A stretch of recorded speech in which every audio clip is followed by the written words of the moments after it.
Hi everyone, it is Hybrid Xanderfrint Utter doing, god damn it, fuck this piece of shit, doing a review of World War Z and Oral History of the Zombie War.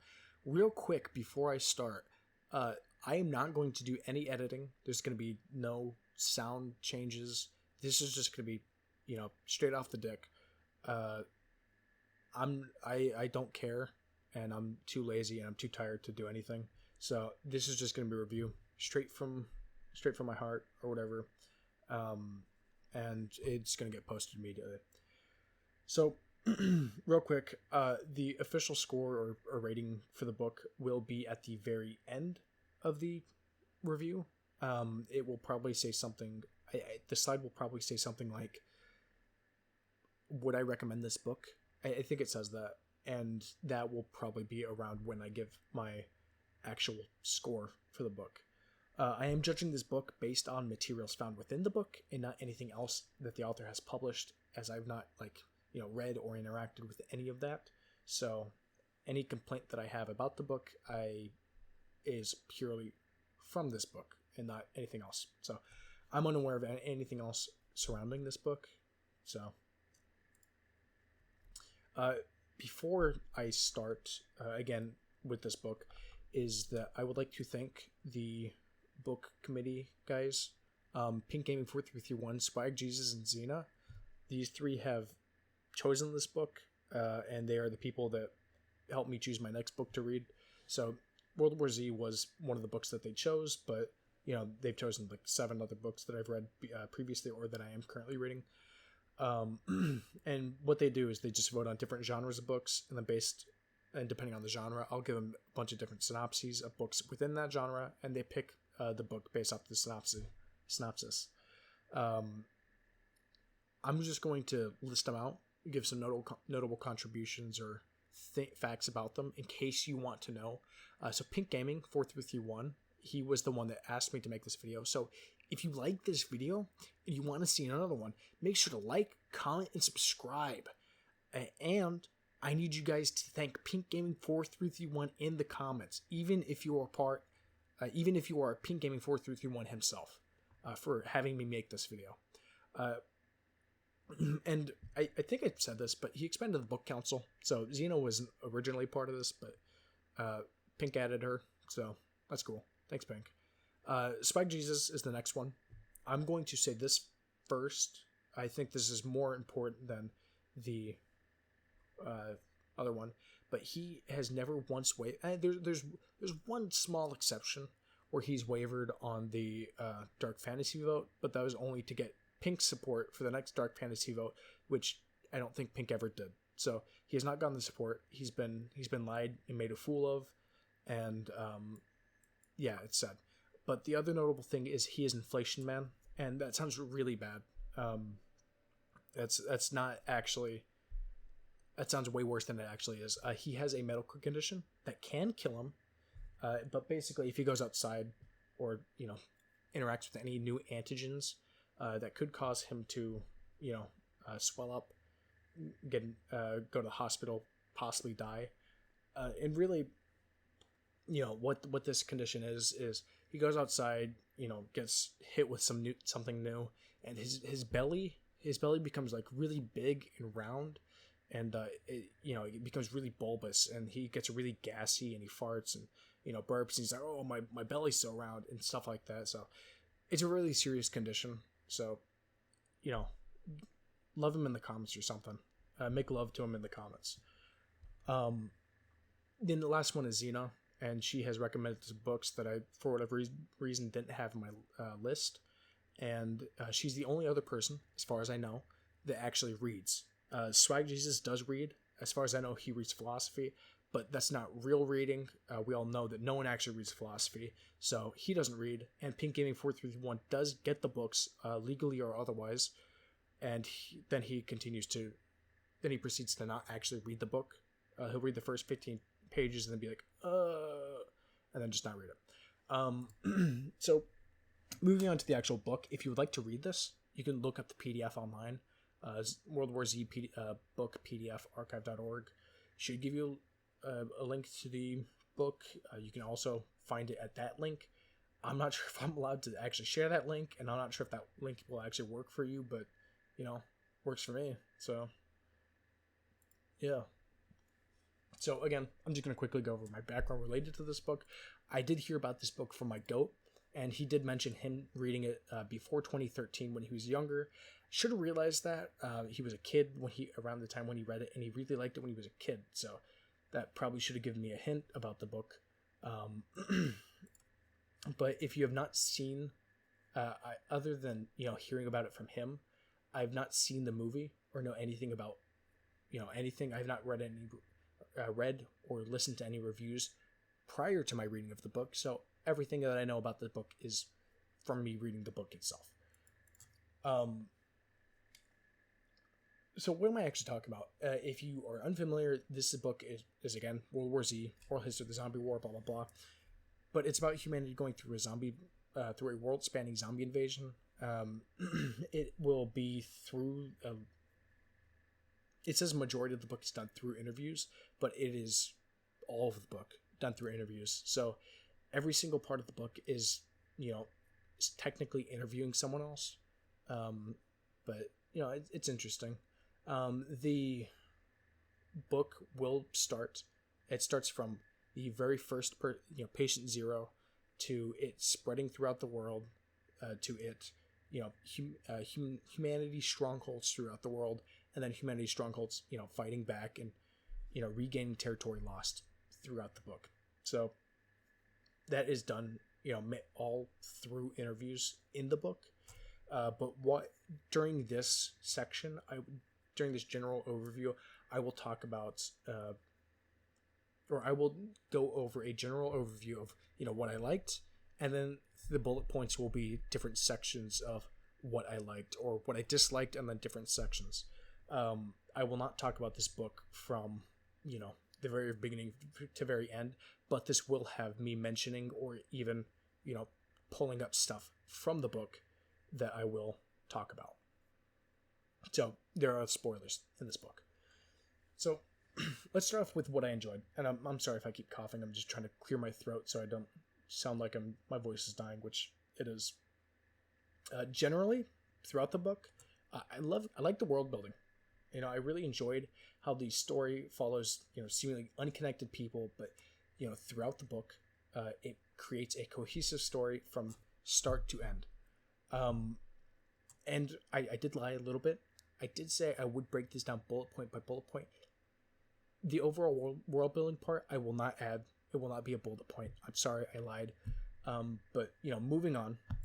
What did I dislike about this book? So I listed everything that I liked about this book. What did I dislike? I really hated the zombies. I really didn't like them at all. Nicknames, how they worked. It wasn't anything that I liked. And a lot of it is, biology focused. That is what I do in college. It's really highly related to my background. So if this is not something that would maybe affect you as much, don't listen to me. Don't take whatever I have to say into account into if you want to read this book or not. The next one is human element. You cannot pay me enough to care about any of these characters. They talk about the human element. There's a huge preamble, but what separates us from the zombies is the human element. It means fucking nothing in this book. But again, I'll talk more about that later. Another big one really pisses me off. Incompetency of humanity, from world organizations to countries to organizations within that country, like military and government, to media, to state level, to city level, to even personal. Every person in the entire world in this book, for this book to work, has to be lobotomized. Every person in the world has to be lobotomized for this book for this book to work. It doesn't work if there are people with actual working brains. It really pisses me off throughout the book, and I will talk about that later. So there are a lot of inconsistencies throughout this book, or things that kind of just don't make sense, that I will talk about, and They seem really stupid. I can't really talk about this section much without spoiling it, so, or talking about it too early, so I'll just know it's just shit that doesn't make sense. The next one is that none of the people felt like they were actually in the invasion. They were just kind of near it. It'd be like if the house across the street from you got firebombed, and then you talked about the firebombing like it had like a direct impact on you. It's like, I don't give a shit what you thought. I want to hear about the person that got firebombed, you know? So that's kind of what it felt like. The entire book felt like. And the last one is Reddit generated stories. There are 2 stories that I have in mind for this. One is not as egregious as the other one, but yeah. Oh, and on the topic of the human element, if you do not like stereotypes, a lot of the people in specific countries are just characterizations of stereotypes. So if you don't like stereotypes, I wouldn't recommend this book, because a lot of the people end up just being stereotypes. Moving on. Let's do some background about zombies. Again, if you're not biology focused, if you don't care about the biology, this will not affect you. It affects me, or I care about it because this is something that I am actually kind of invested in real life. So zombies are introduced as, creatures that will stop at nothing to actually get to their prey, and they will attempt very single-mindedly to move to their prey in the shortest limitation possible, no matter what the shortest distance possible, no matter what limitations are actually placed on them. So if there's a 3-foot barrier, something like hip height, zombies are known to not be good climbers. But if there's something, even higher than hip height, like chest height, if there's a barrier that's chest height between you and a zombie, and there is like a 10-foot wall, the zombie will not try to walk around. It will try to walk through the barrier. It may try to climb over the barrier, but it will typically attempt to walk through the barrier to get to you and not climb over. So they're extremely stupid, and usually if there's a way it can get to you, it will attempt it. Not smartly, but it will attempt it just by it somehow getting over there. Another thing to note is they don't need energy. They do not actually need any of their organs except for the brain. The zombies can live if you cut off the head, and only the head will be alive. You can take out every single organ, every single muscle, everything inside of the zombie except for the brain, and it will still be alive. They don't rot, except for when they do. So my thought is, if zombies were a thing, and they didn't rot, you could turn them into soap, into an antimicrobial soap. I'm not sure how that would work, but I think I'm making money moves. If this ever happens, I'm making money moves. And another thing about this is they move at a very brisk 3 miles per hour or 4.8 kilometers per hour, which is walking speed. So they will move at a regular walking pace. They only need the brain to live, and they are very dependent on the temperature outside. So if it is below freezing, the zombies will stop working, which also, that wasn't something I was going to mention, but that is something that I do need to. So when I said that they move at a brisk walking pace, I said that and I kind of lied. The brisk walking pace only counts zombies that can actually fully move. They're fully mobile. So if there's a zombie that's uninjured, it moves normally. If there's a zombie that has broken foot or broken leg, it will probably hop or end up falling over and crawling towards you. And that will probably be slower. If there's something that crawls, that doesn't have legs, that crawls, it'll probably be even slower than that. So brisk 3 miles per hour, that is the max. That's probably max speed. Some other things to note is that their bodies are apparently when they get turned are just normal humans.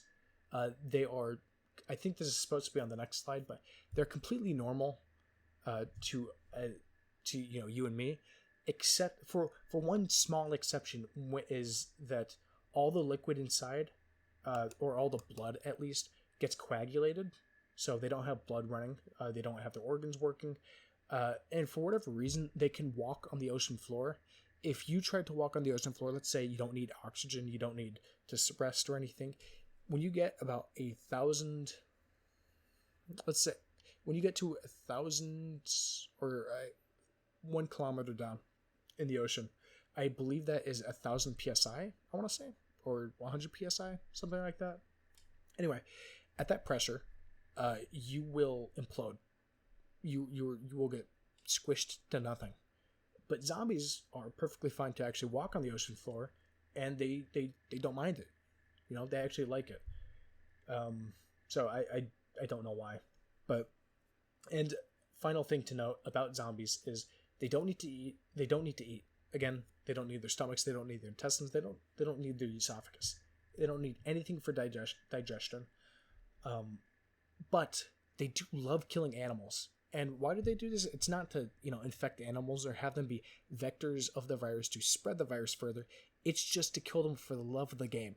They love killing rodents. They love killing, mammals, whatever they can get their fucking grubby ass hands on.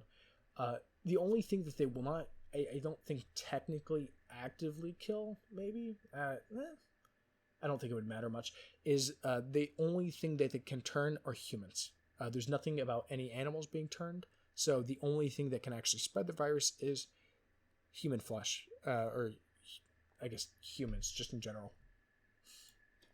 So what do I like about, or what do I dislike about zombies is, where do they come from? It is mentioned at the beginning of the book that the first patient, patient 0, is a 12-year-old child that was, I want to say, bitten at a lake.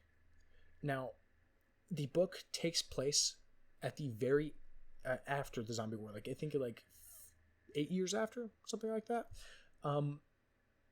They don't ever mention what infected the kid, and as far as I know, there's no studies done or nothing, looked at in terms of what the fuck infected this kid, or what,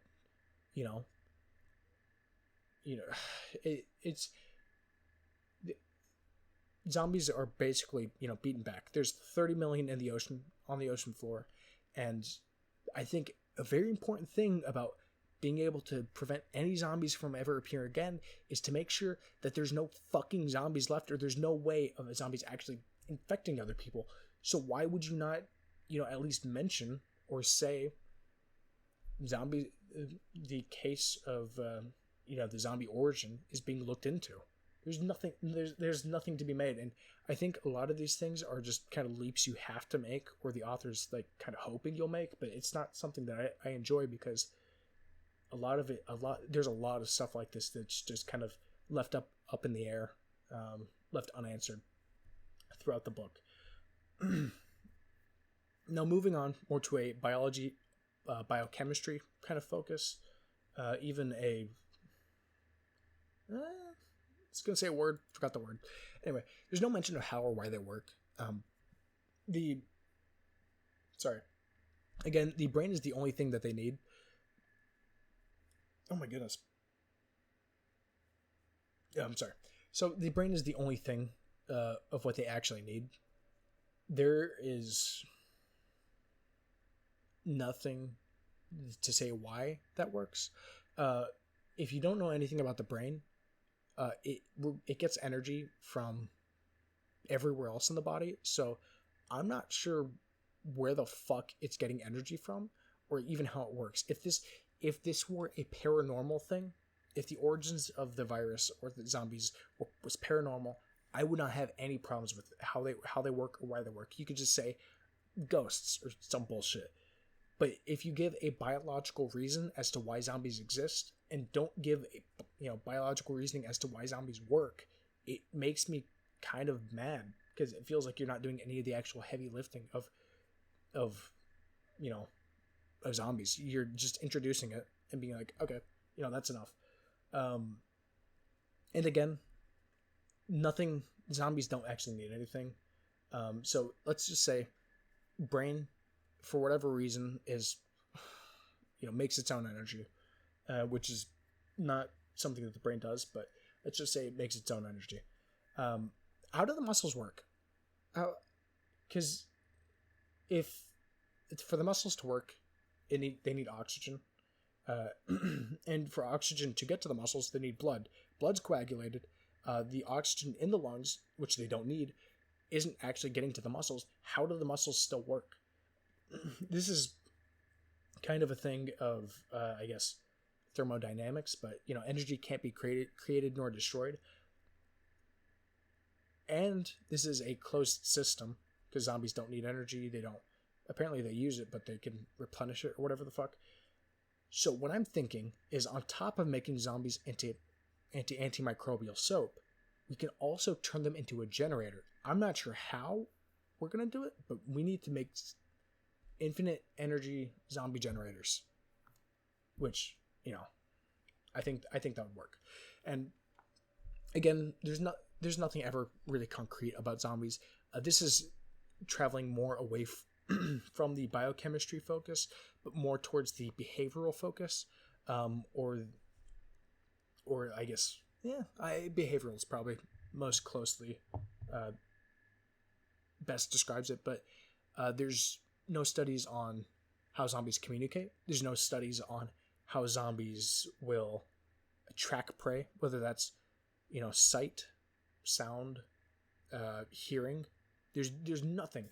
And I feel like if there was something saying, hey, we looked into this, or hey, there's something about this, that it would have fucking said it. I don't know. I feel like that's very something that should be at least mentioned in the book. But I don't know. There's nothing ever said about a zombie, and when a zombie acts weird, it always ends up with an I don't know, which is a very, very common reason for a lot of the things that happen in this book. So that's really all I have to say about zombies. There's probably some more stuff, or probably some things I could explain better, but I don't know. So moving on to the human element, this is the synopsis from the book. Synopsis of the book that was given, or that's given, outside of the book on Goodreads, that you can very easily find. So I really just wanted to highlight two sections of the book, which are: never before have we had access to a document that so powerfully conveys the depth of fear and horror, and also the ineradicable spirit of resistance that gripped human society through the plague years. Also, the book captures with haunting immediacy the human dimension of this epochal event. Facing the often raw and vivid nature of these personal accounts requires a degree of courage on the part of the reader. So, with those two things in mind, I think it's very easy to say, wow, you're going to have a really, deep, really personal event, stuff that happens in this book that really makes you feel for the people in this book. But I said it earlier, and I'll say it again, I don't care. There's no one in this book that actually makes me fucking care about them. Any of the events, anything that happens with any of the people, always happens in a group. There's a soldier, but the entire time all he's doing is bitching about the leadership, or the techniques, or whatever the fuck they're using. There's people that do live through this, but there's always a degree of separation between them and the zombies. And if this is a zombie book, where the fuck are the zombies? That's something I'll get into later. But there's nothing in this book that actually makes me connect with any of these characters, or makes me care about any of them, which is, probably very important. And a really easy way to actually do this, and to actually make me want to care about them, is in each section, at the very start, you have a personal account with someone first interacting with a zombie. I think at the very beginning there was one with a doctor who shot his coworker with a fucking deagle. It was a Chinese doctor who shot his coworker with a desert eagle that he obtained for whatever fucking reason. I'm not sure why he had a desert eagle. That was probably I think that was the first problem I had with the book, is why the fuck does the Chinese doctor need a desert eagle specifically, and not, smaller caliber weapon? But if you had something that actually was zombies invading my, my house, or breaking into my house, or killing my family, that would make me actually probably care more about the zombies and more about the people affected by this. But they don't do that at all. And I'll explain more, because there are some that kind of do fit that, but there's a reason why I don't give a flying fuck about them. So, again, a lot of this happens with this happened, then this happened, then this happened, then this happened, and not from the events of the people. It's not like, oh, I grabbed my bag, then I grabbed my family members. It all happens from the lens of the country or the group of people that are, fighting against them, whether that's the United States or fucking South Africa or whatever. It's never on a personal basis. It's always on a countrywide basis, which just, again, doesn't make me give a shit. And, this next part kind of goes into, what I've said with these last two, was that a lot of it is just numbers over people. It will end up being, how all these cities died, and we're going to sacrifice so many people for this plan to work. And it's like, oh, okay, cool. You're going to sacrifice all these people that you've now not given me any personal background about, and you've not given me any reason to fucking care about. So it's like, oh no, you're sacrificing however many millions of people? Cool. It's great, man. And a lot of this happens throughout the book. United States, South Africa, I think, I want to say Japan, I think England too, Europe, the entirety of Europe, by the way, is just kind of glazed over, except for England.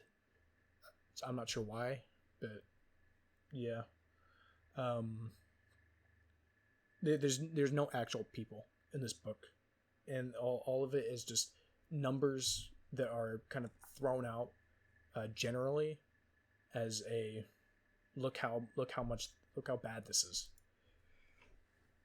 So another thing that is a huge problem for me is a lot of the people that actually do have encounters with zombies end up just being, we should have done this, we should have listened to him, we shouldn't have done that, the leadership is so stupid.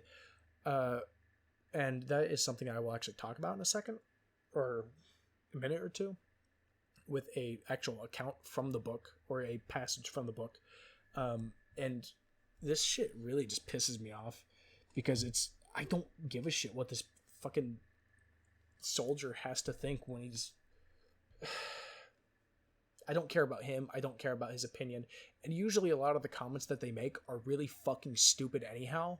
So I'll talk about this later. It's not really anything I can say at the moment.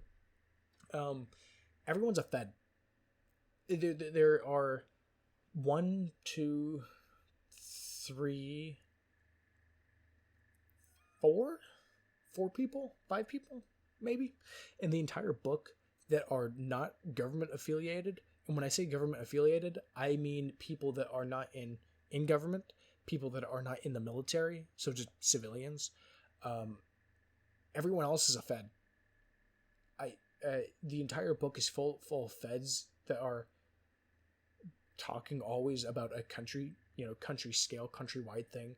And I feel like if they put actual accounts of people that were actually affected directly by zombies, I think that could have actually elevated the book.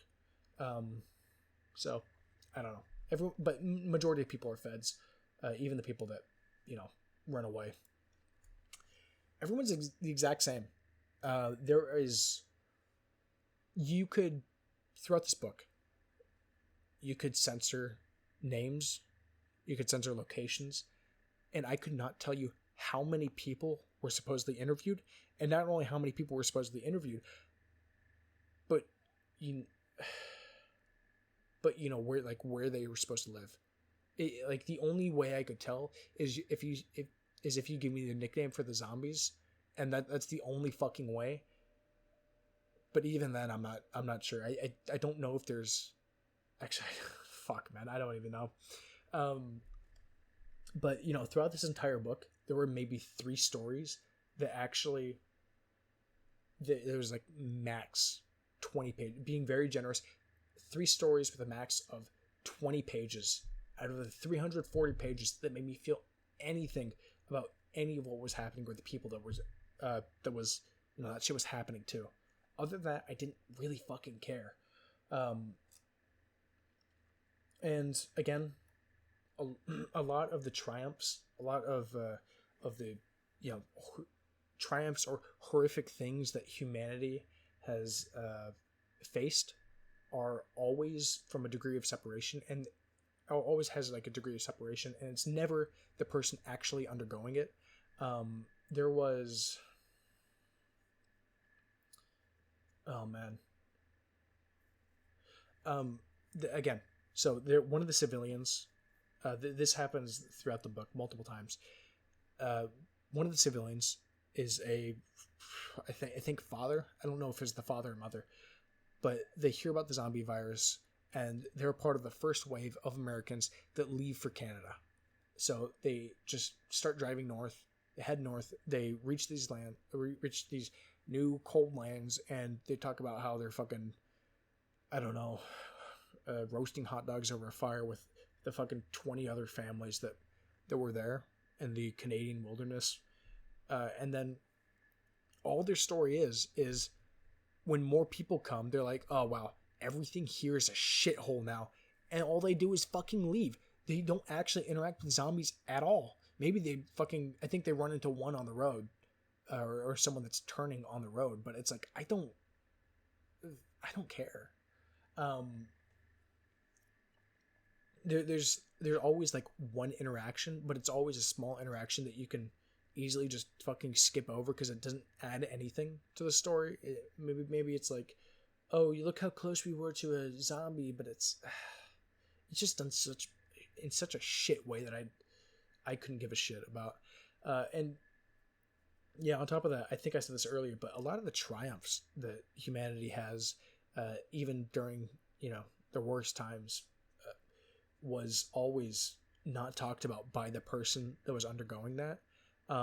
There was one where it talks about how like 200, 300 girls in a women's community college or some shit held out against 10,000 zombies, but it was 2 people that were not there that just heard about it were talking about it. So it's like a lot of the book is telling, not showing, which if you don't know what that means, I'm sorry, but it doesn't help. I think what would have helped is if they changed some of these stories to actually show the emotional impact of the zombies on them, or actual interactions with zombies. I'll talk about one later, but having someone wanting to blow their fucking brains out, I think okay, so they mention at the very end of the book, and I think this was something that they could have definitely fucking added, because it would have added way more emotional impact, was the military guy that I'm going to talk about later has another section of the book that talks about people that it was like last man syndrome, where they thought they were the last person alive. They were alone for 10 years, living out on their own. And, he talks about those guys must have been through some like really bad shit. Instead of telling us about, wow, they must have been through some really bad shit, show us that they've been through some really bad shit. If they'd shown something like a guy thinking he was the last person alive, putting a gun in his mouth, and then thinking, man, should I pull the trigger? I don't think tomorrow's worth living. That would have made me feel something. If they'd shown that the one Japanese guy I'm going to talk about later, if he was having, I think he mentioned something about him not actually feeling, all that bad living out in the forest or living alone. If it showed that he was feeling bad for, having fun or having a good time while so many people were dying, during this infection, that would have made me feel something. But it's not written that way. None of it was ever written that way where there's any emotional impact on any of the actions or any of the stories. So yeah, there's just no fucking emotion in any of these stories, really. I think the only time there was when with a with like a submarine captain, but again, he wasn't the one being interviewed, so I don't know. The next one is the entire world's full of fucking idiots. Now, so they, I will talk about, this is where I'm going to talk about the actual chapter or story, but that will be in a second. A lot of the, so they do mention that the zombie virus did start in China. It did spread through China to Tibet, through Sherpas, and then from Tibet to India, from India to, it spread west to Africa. I just want to know, and they did mention that the reason that China was able to, disregard or get people off the tail that the infection started there was that they had their intelligence agencies saying, hey, these are just dissident populations or whatever, and that's how they put them down. I don't know how the fuck that works when it goes outside of China, when it starts spreading west into India, into Tibet, into all these places, how no one fucking notices up until Africa, until it reaches Africa, where then it's called African rabies.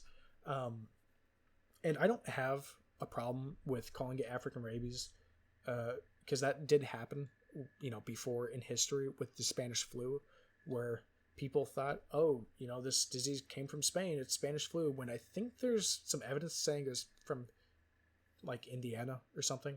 I don't know. But that wasn't something I had a problem with. But what I did have a problem with was, where the fuck are the intelligence agencies? You have a disease that's spreading throughout, like, even small diseases that happen. I think India recently had a outbreak of Nipah virus, which infected 126 people, and that was not even a infectious disease. And usually if there's a new infectious disease, it's pretty quickly recognized or pretty quickly seen. There's fucking no one sees this or hears about it up until it reaches Africa, and then people start hearing about it, and even then they stick their fucking heads in the sand and don't fucking worry about it. No one fucking worries about it. No one worries about it. There's one country that worries about it, but I will talk about that one in a second. The next one is who's studying these zombies.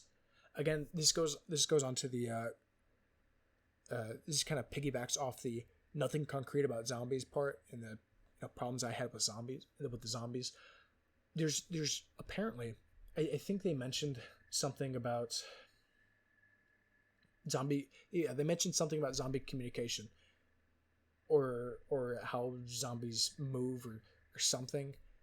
And it's like, you've had 10 fucking years to look at zombies, to capture one, and to see, what is it target, how does it move, what senses does it use, and no one's fucking looked at it. 10 years they've been affected by the global zombie outbreak, and no one has decided, let's capture one and actually look at it. Like, it makes no fucking sense. No one is actually looking deeper into any of these zombies. And so, again, no one can do anything right. I'm going to pull up a section of a book that is a section of the book. It goes from page 92 to 104. This is the Battle of Yonkers, New York. So Yonkers is a part, I'm going to say it's a part of New York City.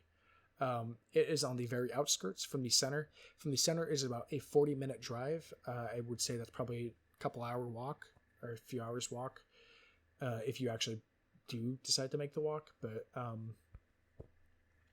it goes from pages 92 to 104, and pages 77 to 88 on the digital version if you do actually decide to go to the archive.org. I will talk about this in a second. Real quick, there are two...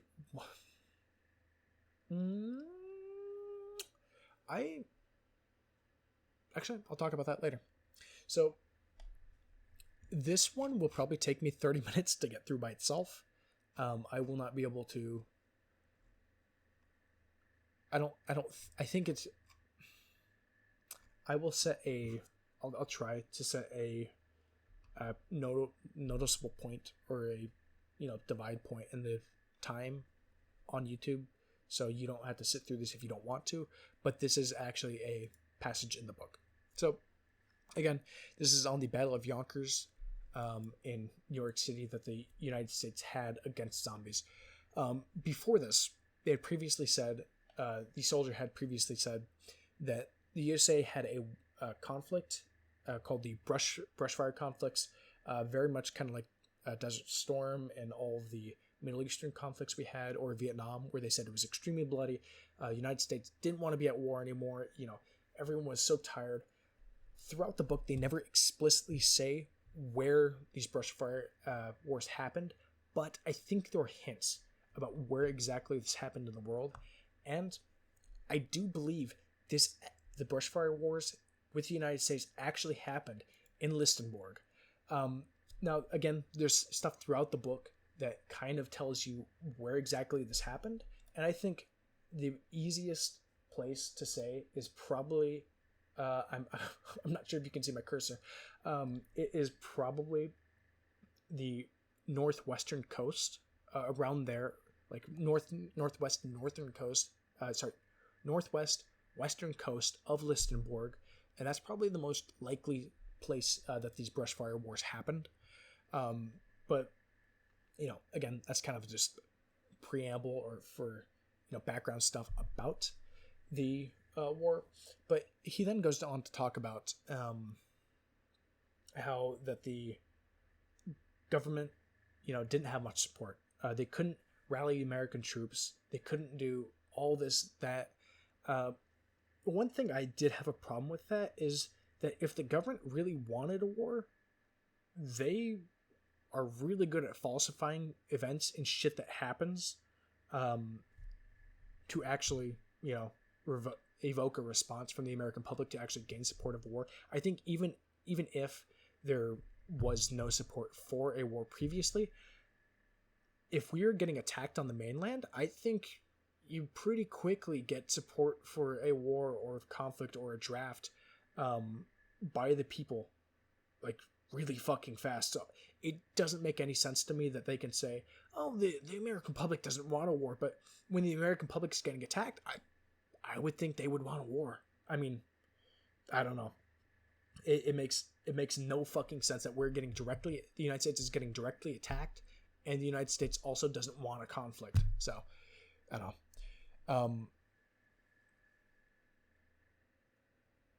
know. Also, real quick, before I get more into this, is they talk about something called the Great Panic that happens in the book. And this is something where, when zombies appear, everyone starts fucking leaving their homes, and they start looting and raiding and, shooting each other. To prevent the Great Panic, what the government decided to do was, some pharmaceutical guy decided, let's get this, it's called African rabies. Let's get this rabies vaccine that was tested in Europe, works in Europe, for actual rabies, which, if you do not know, or I guess you wouldn't be able to see this yet, the way they describe the vaccine is not how a vaccine works. It is a prophylactic, meaning that if you get rabies, then it will, it'll prevent you from getting rabies in the first place. And so when they say vaccine, it just doesn't fucking work like a vaccine. And I think that's a really big problem for this, because they say, oh, well, it's called phalanx. This drug company says, we have a new drug. It prevents African rabies. It's a vaccine for African rabies. You take it orally over however much time, and you won't get it. Prophylactic. So I think that is a very easy way to say, hey, maybe these guys are full of shit. I think the government backed them or something. They said the FDA was in a bad spot, so they couldn't say anything with people actually, people actually believing them. But my question is, where the fuck is the CDC? The CDC and then the World Health Organization both have, or at least they should have information on this, and they should be able to say, hey, this doesn't make any fucking sense. Don't listen to these guys. This isn't even for African rabies. Like, it doesn't make any fucking sense. It really doesn't make any sense. And they say that I want to say that the book says that media company, and this is going purely off memory because I'm not reading that dog shit. The media companies, I want to say, made a claim that it works, and just to keep the public calm, because you can't really sell news or some shit, or it'd be too embarrassing if they went back and said, "Oops, we were wrong." So they doubled down, told everyone, "Hey, don't worry, this vaccine works. It's for everyone. Everyone's happy." No one's saying anything because doctors that prescribe it get money, and drug companies get rich. So the way that they do this, I think, doesn't make any fucking sense. And okay, so they do this through the lens of I think the guy that was pushing this this drug, and if you want to criticize the health system, that's perfectly fine, but I think doing it through the guy that's supposed to be like an evil politician, evil political drug pusher, which I think this book has like 2 or 3 of them. It just does not work for me, like, at all. But the media wanted to prevent a complete panic from the public, which is really weird, or they didn't want the public to be enraged or some shit, which doesn't make any sense, because if you've ever seen any of at least American media, the only thing they want to do is get people mad and enraged, and even not even on that point, but if you don't want people to panic, the easiest thing you could do is inform the populace of what this is. Drug doesn't work. Best way to do it is to avoid people that are actively sick. If there's someone actively sick, shoot them in the head. Like, I don't know. It was done in a way that was dog shit. So fuck.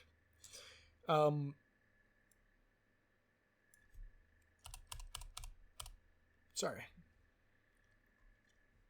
I had to organize that.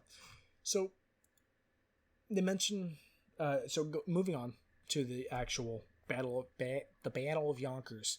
So again, USA had a conflict in Listenborg, and the zombie invasion happened later, and the military or the government really wanted a morale boost for the people. Say, hey, we can fight back against these zombies. And so the guy talks about, he's like, oh, these fucking idiots, they had us make good cover and concealment against zombies, which don't shoot back, they don't do anything, which, on its own, not that bad if you're having, like, cover, but they had them dig holes in, or make holes in, fighting holes in the pavement on a freeway, which it doesn't make sense. And he says that the military actually, okay, so this, if you don't know what a freeway is, for any Pinkgaming4331s or Xenas, if for whatever reason you're listening 50 minutes into this where I haven't even fucking talked about half the shit, if you don't know what a freeway is, it's basically just a highway with like 20 different lanes, and then especially in this one, it is buildings on lining either side of the road, that you can, whether it's houses. I think specifically for this, it's probably going to be like apartment complexes. So think of like your Soviet era drab Soviet complexes covering a highway that's like 20 lanes wide. That's basically a freeway. But they had buildings on either side, and apparently the government or the leadership didn't want people in all the windows. The guy complains that either that the leadership was so fucking stupid for that, but to me it just seems like he's the author is dumbing down the military, the leadership, so fucking bad just to make the zombies work, just to make them, just to make this a, just to be able to criticize the government, or just to be able to criticize the military. And it just, a lot of this doesn't work when you actually have, a leadership people that, put 2 brain cells into actually fucking thinking. So he kneecaps every single part of the government, every single military, every single person, just to make this work, and it just doesn't work without it. So you have people digging on the ground, having actual cover to block zombies from walking, not too bad. But no one in windows, no one on roofs, and it's fucking stupid. So either, for me, it either says the leadership, military leadership, had no intel, and if they had no intel, why the fuck are they doing this? Or the government didn't want to give them info, and then at that point, what the fuck are they doing? Why would they do this? They wouldn't have done that. So it doesn't make any fucking sense. The next thing they did was blow holes in the pavement for tanks to sit in, and I don't know why. And then they list all the things that they had, which was tanks, Bradleys, Humvees armed with Humvees, and they were armed with everything from 50 cals to a Vasilic heavy mortar.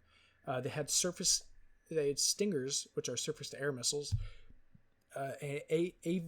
AVLB portable bridge layer system, and again, this is something that I feel like not only was the leadership just out of the loop, so this wasn't actually leadership being fucking stupid. It was they just genuinely didn't know what the fuck was going on. Why would they bring a bridge layer system? And they give the example, or they say, oh, we brought this for the press. But if there was any press that had ever been near a military that wasn't just, normal press, because I don't know why, but I think they mentioned something like for every 3 soldiers, there was 1 press. There's not even that many fucking news stations. I don't know what the fuck. I don't know why they had that much press, but if it was any press that had been around the military, I think they would see the portable bridge layer system and the XM5 electronic warfare vehicles all crammed with the radar and jamming gear, and they would say, these guys are fucking idiots. It doesn't feel like it doesn't feel realistic at all. I know this is a fucking zombie book, and it's a zombie invasion book or a zombie apocalypse book, but to have these work is just so fucking stupid. And even going further onto that is something that happens later in this passage just makes me think that the leadership had no fucking clue about who the enemy was or what the fuck or where the fuck they were going. So they then talk about where is this? About what type of armor they had on. He says, we sweated under layers of rubber, charcoal, and thick, heavy body armor.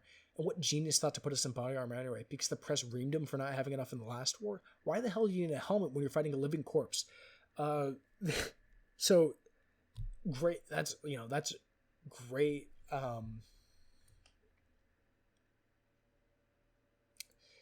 It's a great critique, especially since later on, there is a very good reason as to why you would want a fucking helmet. These zombies, I don't know. I feel like even if you're fighting a zombie where one scratch, one bite could mean you turning undead or you living, I feel like you would want more clothes and more armor. I don't know. That's just me. And if a zombie grabs you from behind, I think it would be pretty important that if the zombie's going to bite your skull, you'd rather have a helmet on than, I don't know, nothing. So, but he was talking about how he's sweating his ass off because he's wearing so much, but it's like, So then he goes on to talk about his communication system, the communication system that they had. And this is probably this is the dumbest part of the fucking book. So he says it was a whole personal electronic suite that allowed each one of us to link up with each other and the higher-ups to link up with us. Through your eyepiece, you could download maps, GPS data, real-time satellite recon. You could find your exact position on a battlefield, your buddy's position, and the bad guys. You could actually look through the video camera on your weapon or anyone else's and see what's over the hedge or around a corner. Land Warrior allowed every soldier to have this information of entire command post and let the command post control these soldiers. Let the command post control these soldiers as a single unit. It's just a trick, and then he starts talking about the zombies. So with this technology, you'd think, wow, there's no fucking way these guys could get outmaneuvered or anything. You know, they have all the information, all the communication they could ever want, and it is the dumbest fucking reason to say, well, this is actually why this is bad. And a lot of this, I think, ends up being don't rely too much on technology because it's not going to help you in the end, is the biggest ass pull ever as to why this technology is bad or why this wouldn't be helpful at all. So then he goes on and talks about these zombies. So it was just a trickle at first, ones and twos straggling between abandoned cars that jammed the deserted freeway. Zach started entering the first kill zone, the one designated for the MLRS, which is the second, I have it on this. Multiple launch rocket system. The one designated for the MLRS. I saw them arch their way down as their casings broke away to reveal all those little bomblets on plastic streamers. They're about the size of a hand grenade, anti-personnel with limited anti-armor capacity.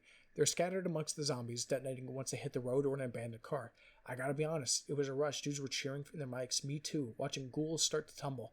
I'd said that there were maybe 30, maybe 40 or 50 zombies spread out across this half-mile stretch of freeway. The opening bombardment took at least 3/4 of them. Only 3/4. Yep. And that's what should have made us worry right then and there. My problem. Okay, so if you didn't catch it, because I kind of read really fast, is the freeway size. The freeway size is 3/4. I said half a mile. That is 0.8 kilometers. So that is 3/5 of a mile, or 4/5 of a kilometer. 50 zombies. They used artillery on 50 zombies and thought that was a good use of resources. Him worried that they took out 30 of the 50 zombies was what worried him. If there's 50 zombies walking at you alone, I don't know. That's probably a great use of the infantry that you have right fucking there. Use them. Why the fuck are you wasting bombs on 50 fucking zombies? It's like he wants to critique the military industrial complex or military system, and it's like no actual fucking strategist or no one that can actually think would ever think about using 50 fucking bombs. Using bombs on 50 fucking zombies. And keep in mind, these are anti-personnel bombs. Okay, they're shrapnel. They launch thousands of pieces out, and again, they're bombs the size of fucking grenades. So keep that in mind.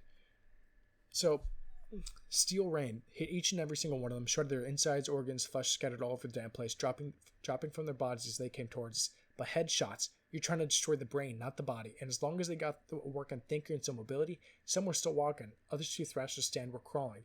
Yeah, we should have worried. Trickle was now turning into a stream. More G's, dozens now, thick among the burning cars. These are fragmentation grenades. How the fuck does fragmentation grenades fragment everywhere except the fucking brain? I don't know, man. Because these are thousands of pieces getting flung out, and they all just apparently get flung out everywhere except the zombies' brain. I don't know. That one may be more nitpicky because of the way it's worded, but, you know. The second steel rain didn't have half the impact of the first. No more gas tanks to catch, and now more tightly packed G's just happened to be shielding each other from a possible head wound. I wasn't scared, not yet. Again, I couldn't hear the paladins, too far back up the hill, but I sure heard and saw their shells land. These were the HE-155s, a high explosive core with a fragmentation case. No balloon effect, no balloon effect for one. Oh, okay. So, HE-155s, if you do not know, are artillery rounds. They are HE, high explosive. 155s refers to the caliber. So 155 would be the actual caliber of it, which is 155 millimeters. If you do not know, I think that's a standard round among NATO. But if you do not know, they're this size, the size of a torso. Here's another picture, which I believe those are the same things, but this is at least. These are the size of these things that they're talking about. But he talks about these weren't doing enough damage because, one, the balloon effect. When a bomb goes off close to you, it causes the liquid inside your body to burst, literally like a freaking balloon. That doesn't happen with Zach. Maybe because he carries less bodily fluid than us, because the fluid's more like a gel. I don't think that's a thing. Yeah, there's a pressure wave, but that's not a fucking thing.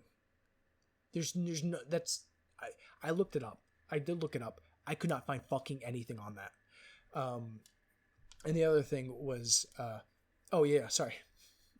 I'll continue. That doesn't happen with Zach. Maybe because he carries less bodily fluid than us, because that fluid's more like a gel. I don't know. And that's a lot of the reasoning why things happen is, or things don't work is, I don't know. But he says it didn't do shit. Neither did the S&T effect. What is S&T? Sudden nerve trauma. I think that's what you call it. It's another effect of close and high explosives. Trauma's so great sometimes that your organs, your brain, all of it just shuts down like God flicking your life switch. Something to do with electrical impulses or whatnot. I don't know. So these mortars, they don't work because of a made up effect, and I don't know.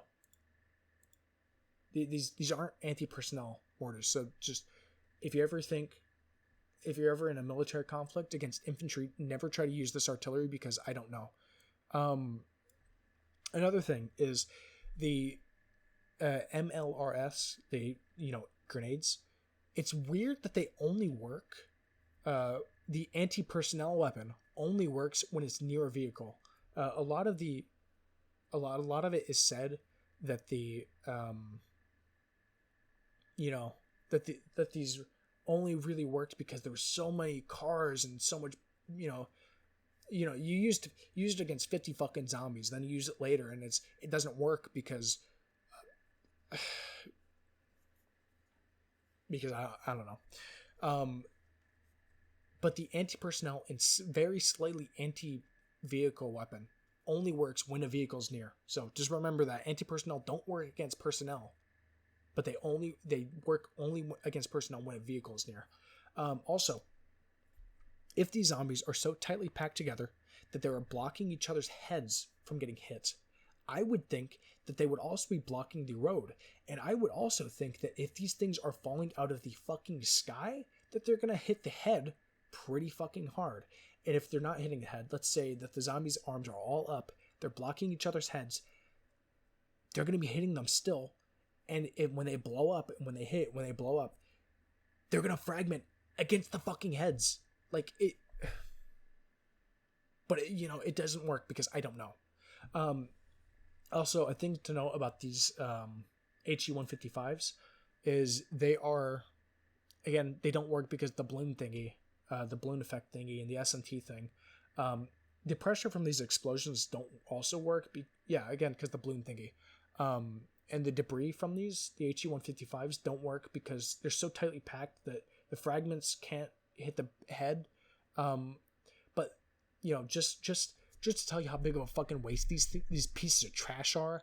These are 24-pound shells, meaning they're 10 to 11 kilograms per shell. But they're complete fucking waste because they They don't work against infantry, because I don't know. So they say next, the next kill zone was direct fire from heavy arms. The tanks main 120s and Bradleys with their chain guns and FOTT missiles. The Humvees also began to open up. Mortars and missiles and the Mark 19s, which are like machine guns but firing grenades. The Comanches came winding in at what felt like inches above our heads with chains and hellfires and hydro rocket pods. It was a fucking meat grinder, a wood chipper, organic matter clouding like sawdust above the horde. Nothing can survive this, I was thinking, and for a little while, it looked like I was right, until the fire started to die. Oh, shit, there's more. Okay, sorry. Nothing can survive this, I was thinking, and for a little while, it looked like I was right, until the fire started to die. Started to die? Petering out. Withering.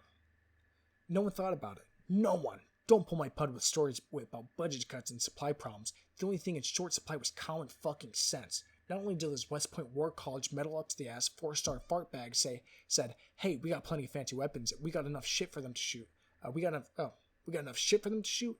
No one thought about how many rounds their artillery would need for sustained operations, how many rockets the MLRS, how many canister shots. The tanks had these things called canister shots, basically a giant shotgun shell. They fire these little tungsten balls, not perfect, wasting like 100 balls for every G, but fuck, dude. At least it was something. Each Abrams only had three out of a total loadout of 40. So, again, this was supposed to be the American military's, hoorah, their rallying cry or whatever the fuck. This was supposed to be a big show of force, and this was supposed to be a major battle for the American military. But they didn't give them any supplies. You're gonna have a giant military conflict and not give them any supplies? That doesn't. Again, it doesn't feel like that's a thing that the leadership or higher ups were actually doing. It just feels like a plot hole that he wrote into it to say, look how stupid they are, because no fucking way anyone would ever do that, especially if you were right outside New York.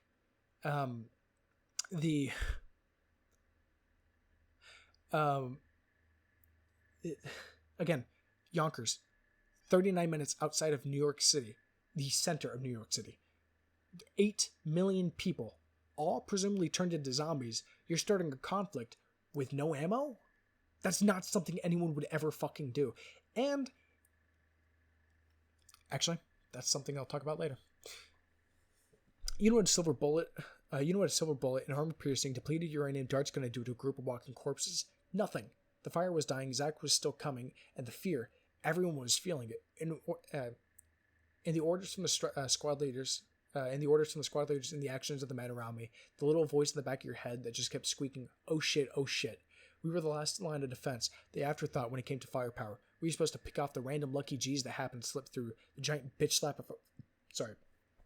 We were supposed to pick off the random lucky G who happened to slip through the giant bitch slap of our heavier stuff. Maybe 1 in 3 of us was expected to fire his weapon. 1 in every 10 was expected to score a kill.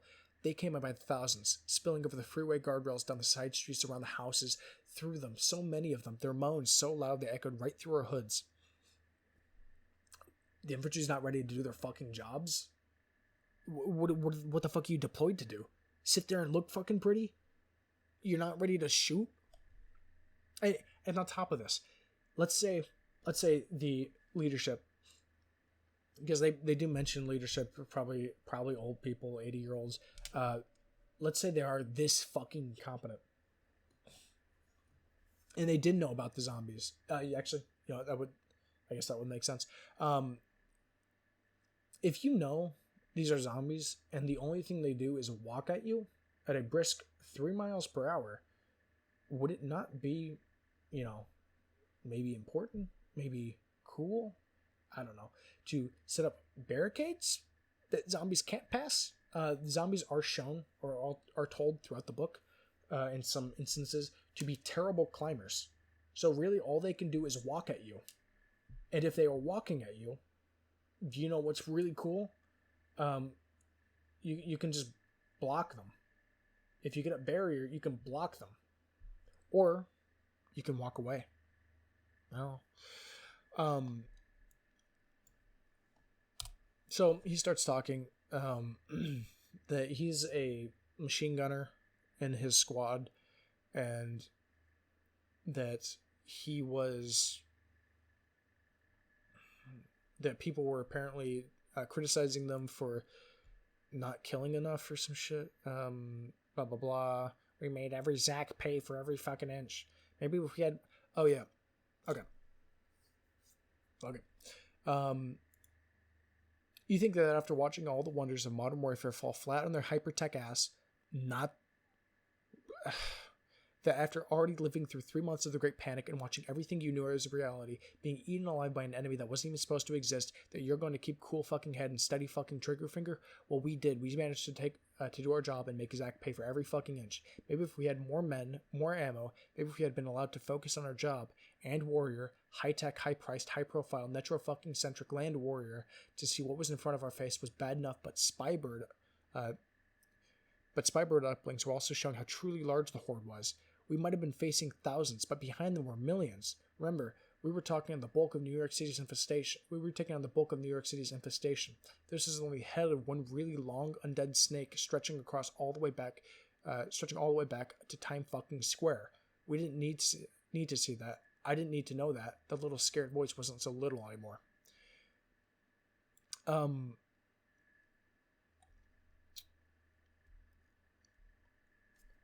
So I genuinely don't fucking know what to say about this.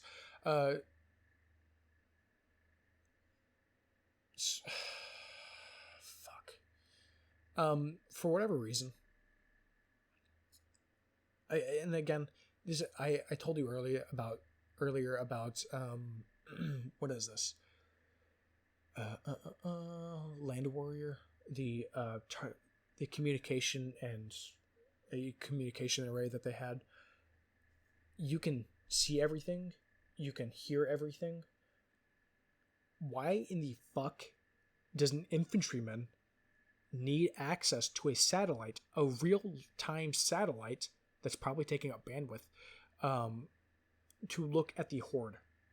Why the fuck is he doing that at that moment?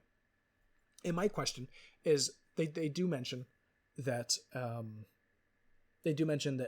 planes in the post-apocalypse world were all decommissioned because they had a higher price to kill count than any other technology. So it's better to train however many platoons than to train, one pilot or keep that thing fueled.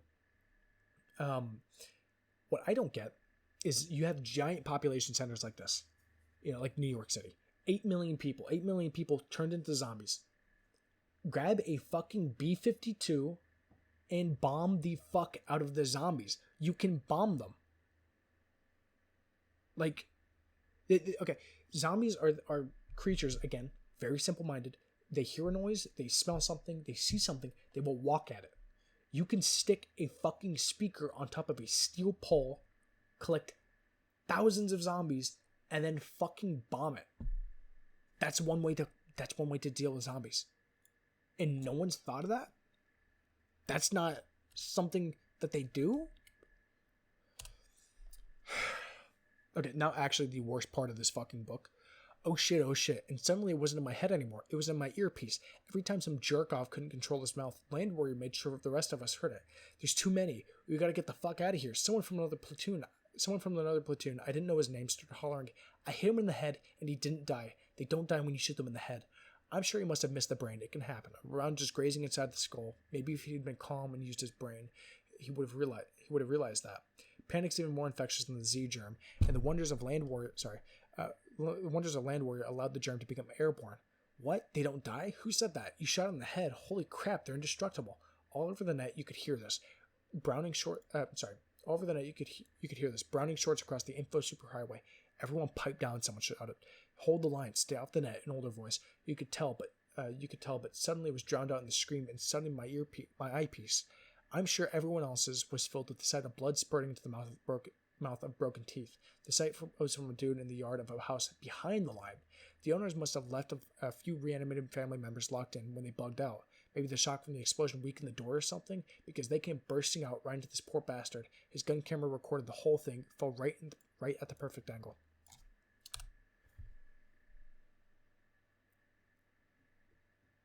They gave the military not just leadership, not just squad leaders or platoon leaders or whatever, captains, I don't know.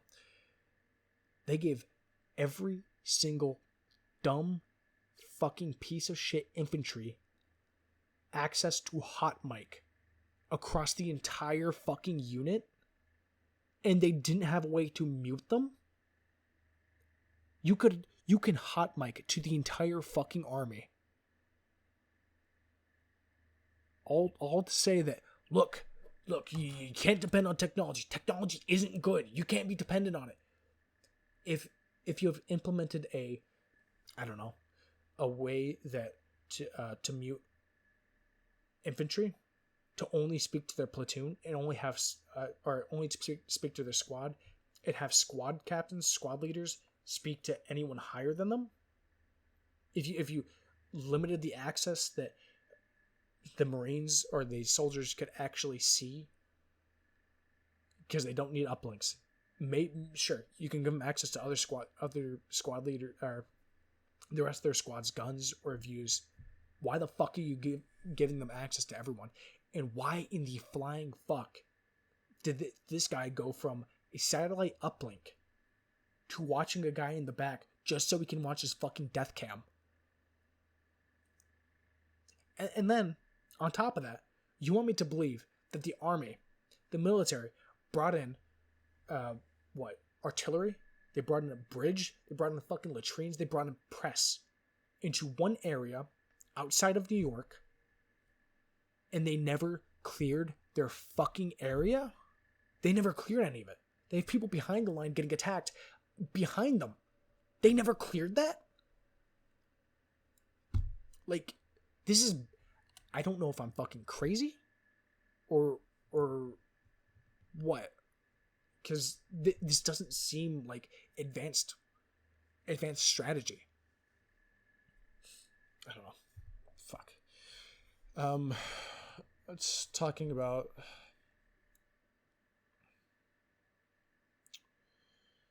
I don't know. It's talking about fucking the guy dying, getting his jaw ripped off by a family of 5 or something.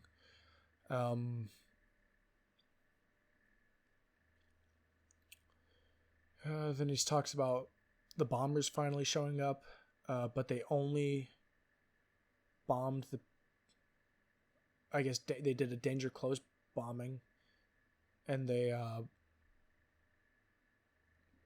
bombed right next to the military unit or the army unit. Why wouldn't they just bomb the entire city? Why wait until the entirety of New York is gone before fighting back? How the fuck does the entirety of New York go before fighting back?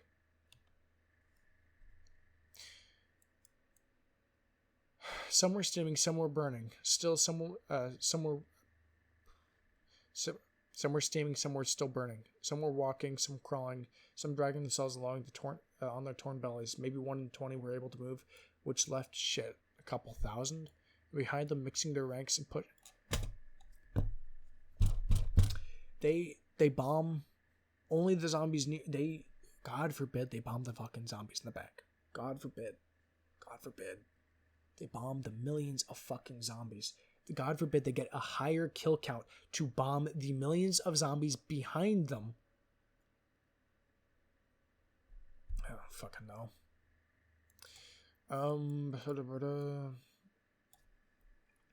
Oh, yeah. I had someone pulled something, a very important thing. Fire doesn't work against zombies. People are actually waiting to get killed. Oh, fuck, there was actually something I missed from that. That was very important, also very funny. Okay, I remember a newsman with a big Yosemite Sam, a big Yosemite Sam mustache trying to pull a Beretta from his vest before 3 burning G's pulled him down.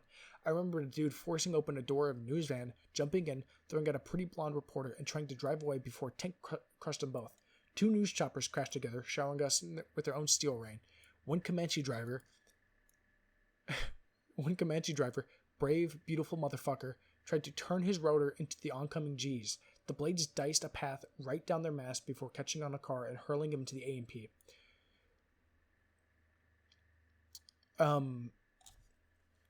So the multiple things I want to pull from this is fire doesn't work against zombies. You can burn a zombie. I bet you could cover a zombie in gasoline and light that fucker on fire, and his brain wouldn't be affected because he doesn't work on zombies. It doesn't. No, pressure doesn't work on zombies. He doesn't work on zombies. Fucking nothing works on zombies except the fucking bullet to the brain, apparently, or the brain getting destroyed. Which the brain doesn't get destroyed unless it's actually like a fucking blunt trauma. If you don't know what a Comanche is, that's a helicopter. A Comanche pilot decided, great idea, guys.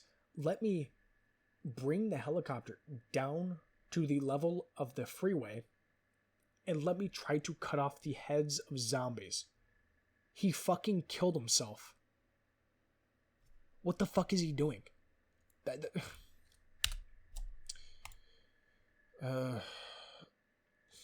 My vision cleared just long enough to see a line of light vanish with the closing hatch. I know professional historians like to talk about how Yonkers represented a catastrophic failure of the modern military apparatus, how it proved the old adage that armies perfect the art of fighting the last word just in time for the next one.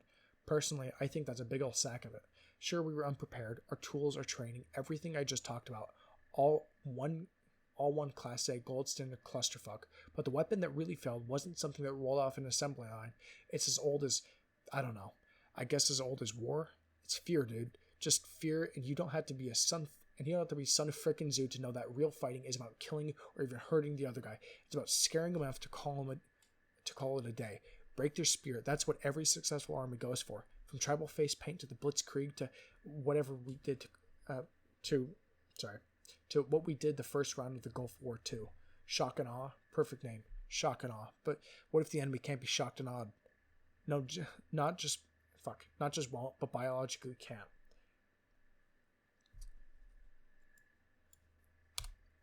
They were undersupplied, had the wrong ammo, had the wrong setup, apparently set for a different enemy, not fighting in a way that makes sense or that has ever been shown or known to work before, with both too much information and too little information at the same time, knowing about the millions of zombies in New York City already, and setting up right fucking next to them anyway. That's not something that's like...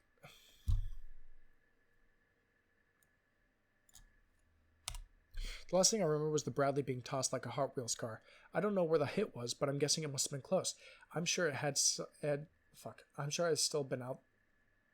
I'm sure I've still been standing out there exposed. I wouldn't be standing here today. Have you ever seen the effects of a thermobaric weapon? Have you asked anyone with stars on their shoulders about them? You'll hear about heat and pressure, the fireball that continues expanding, exploding, and literally crushing and burning everything in its path. Heat and pressure. That's what thermobaric means. But don't forget, they don't kill zombies because zombies won't die to either heat or pressure. They won't die to heat or pressure. So thermobaric bombs don't work. Don't use bombs in the first place because they don't kill. Fucking dog shit. So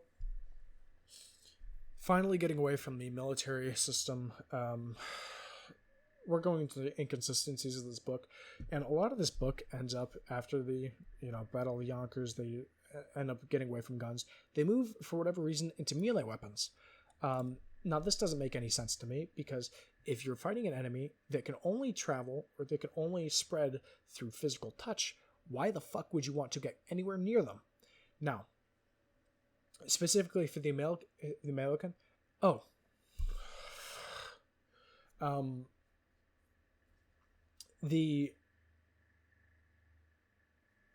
actually, let me click twice through this. Okay, no, I don't think I do. So after the Battle of Yonkers, which I just talked about, the battle was shown to be, a catastrophic failure for the military system. Everyone was like, "Oh my God, how do you lose? Blah blah blah." 1 week after that, the American government an entire military, like 99% of the military, up and fucking leaves the entirety of the United States to sit behind the Rocky Mountains. If you do not know, if you're not American, do not know the geography, it is Washington, Oregon, and California. 3 states, 50 million people sitting behind the Rockies or on the western coast of the United States. You can look up a map. It's really easy. Everyone fucking leaves to go there. They leave entire populations to sit behind the fucking Rockies, completely abandoning everyone. 1 week.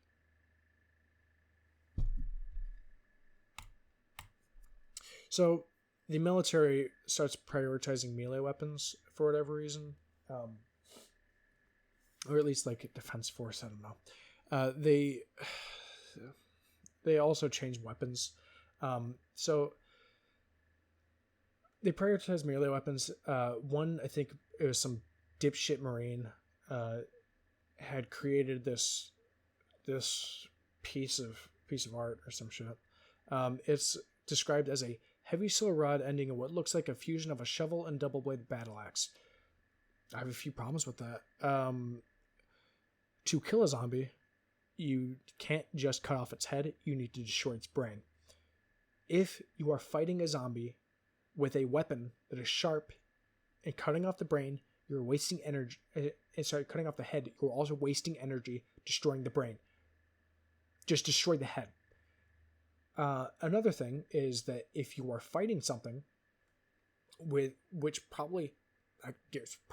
guaranteed to outnumber you.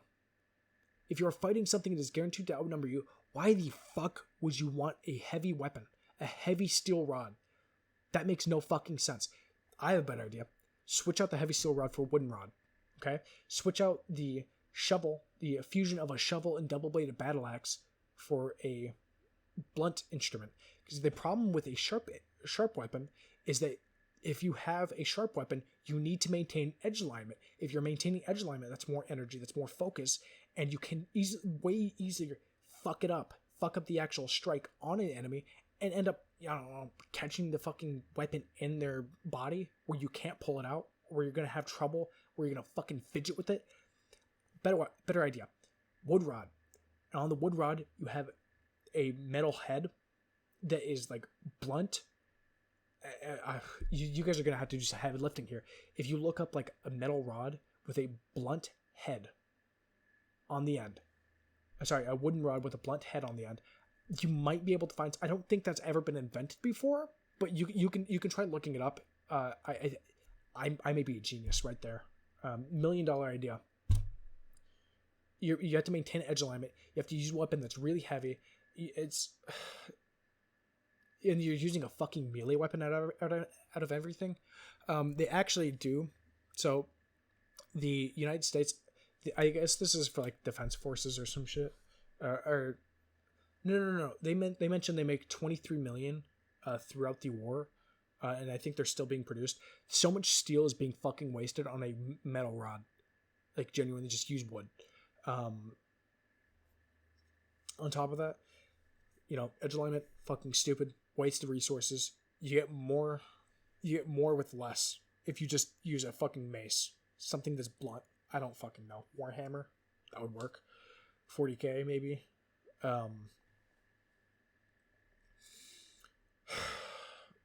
This book just throughout is fucking stupid. The funny thing about this is that they also talk about how they needed this melee weapon because the U.S. just didn't have enough resources to keep creating guns or whatever the fuck. We have stockpiles of weapons, of bombs, of so much shit throughout the country that we have access to, and we make whatever the fuck this is.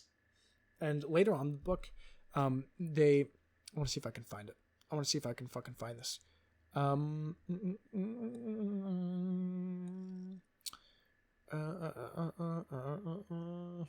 No, I don't think I can.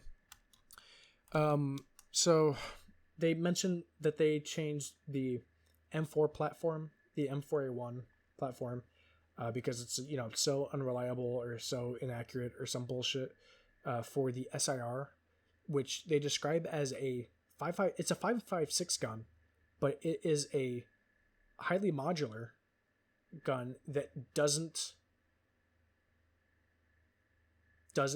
jam at all, which doesn't make any fucking sense, because either you're going for modularity or you're going for it not fucking jamming. So you need a weapon that doesn't jam. You also need to take the factories that produce these weapons and change them to create this fucking dog shit off-brand AK.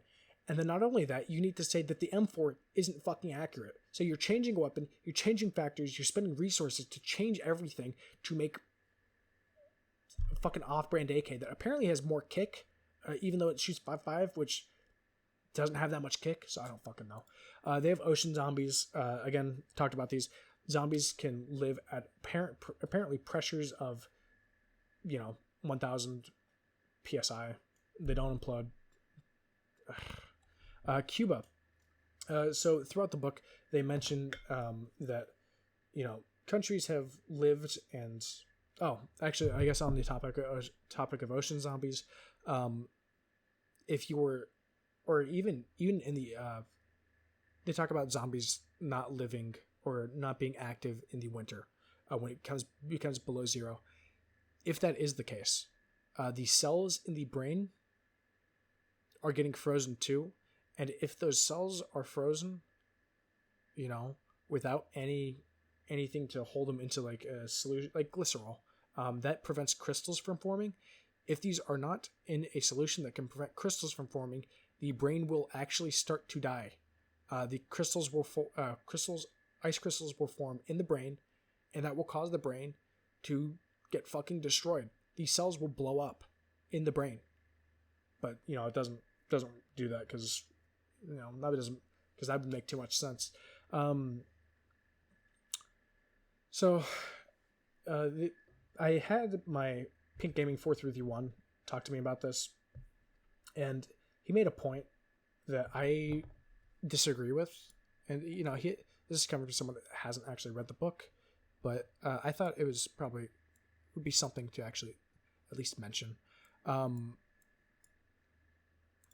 He had said that I said that for Cuba to live, it doesn't make any sense that the United States goes through the exact same stuff, but Cuba lives over the United States, or Cuba is much less affected by the zombie apocalypse than the United States. And he mentions that America gets, I don't know, it's probably like 11 million in 10 years, 11 million immigrants in 10 years, undocumented or whatever, illegally. They're able to get 11 million, and so it makes sense that the zombie virus actually gets into the United States, or spreads the way it does. The population densities of Cuba and the United States are roughly the same. The difference between Cuba and the United States is that for one zombie to travel from one side of the United States to the other takes months, and for one side of Cuba to the other, a week, 2 weeks, maybe. Another thing is that the populations of the United States, population of Cuba, are differently armed. The United States has the most armed populace in the world. So I find it incredibly hard to believe that the entirety of the United States gets taken over by zombies. And sure, you can say, oh, you know what, there's zombies from New York, zombies from fucking, I don't know, East Coast cities get taken over. I don't think there's enough of them for that to actually happen in the beginning. For the zombie virus is said to have, I think, a 1-day incubation time. So from start to infection to the end of the infection, it takes 1 day for the zombie virus to fully take hold. Throughout that, the last, I want to say 8 or so hours, you are completely incapacitated on the ground, shivering, doing whatever the fuck. And the only reason why this would take longer is if you did something with a very small section of tissue that was infected. So you got a like skin graft, very small skin graft. That is the reason why it would take, you know, a week for it to work. What doesn't make sense to me is that if you're getting a skin graft, typically they take it from the actual person and not from a donor. If it's from a donor, it's going to be really fucking big. So if it was a donor with infected tissue, that wouldn't take a fucking week. That would probably take max 2 days, because that's going to get connected to all the vascular tissue, all the fucking veins and arteries and everything. So it's going to get spread out the exact same as if it were a fucking, or similar to if it were an organ, or if it were just a fucking normal zombie bite. On top of that, I don't know. I don't see the military having an infection being like reported, and them not completely fucking like isolating that area and either blowing it the fuck up or just finding that zombie and killing them. I genuinely don't understand how the United States can get completely fucking wiped, but Cuba has civilians going out in the middle of the night with fucking machetes and just chopping up zombies. And the really biggest problem I have is, you can say Cuba, you know, their military, they have a way higher military population than the United States. They're way more, I guess, militarized population than the United States, and blah, blah, blah. That makes sense, except they intake 5 million fucking immigrants from the United States. They have a population of 11.2 million people in 2008. They have, I think it's 11.7 in 2026. Or I guess that's 2006. 20 years later, 11.7 million. They intake 5 million fucking people, and they don't have any issues with the zombie infection spreading?